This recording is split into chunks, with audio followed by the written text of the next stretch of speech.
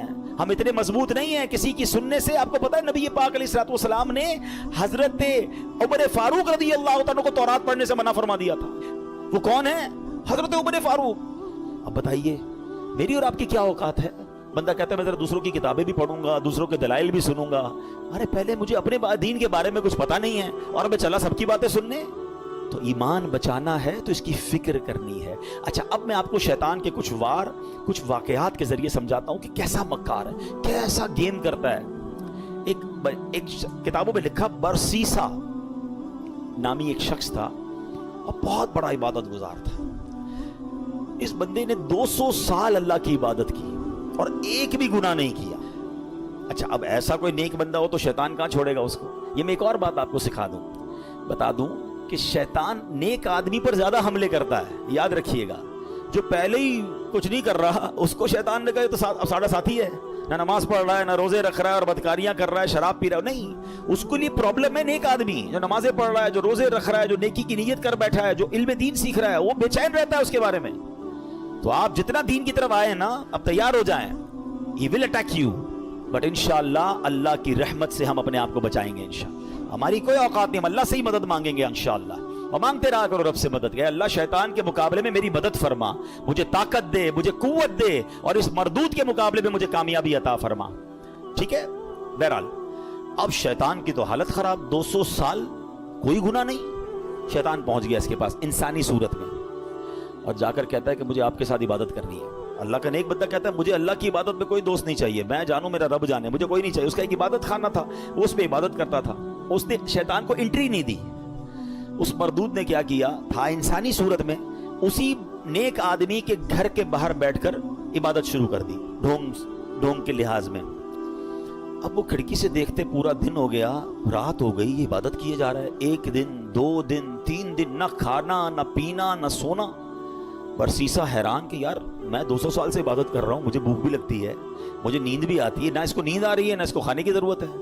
دروازہ کھول کے کہا بھائی یہ تو بتاؤ تو ہے. میں پھر چونک جاتا ہوں, پھر خوف خدا طاری ہوتا ہے, میں جاگتا ہوں, بھوک لگتی ہے, پھر وہ گناہ یاد آتا ہے. آپ کا پرابلم ہی آپ نے کوئی گناہ نہیں کیا ہے. اب دیکھو شیطان کا وار. اگر آپ کو یہ لیول چاہیے نا عبادت کا کہ نہ آپ کو نیند آئے نہ آپ کو جناب بھوک لگے اور آپ ساری رات اللہ کی عبادت کرتے رہیں, آپ ایک گناہ کر لیں.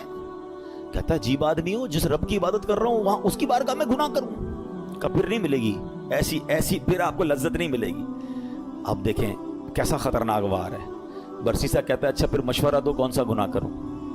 شیطان سے کہتے ہیں کون سا گناہ کروں. شیطان کہتا ہے پھر ایسا کریں آپ بدکاری کر لیں.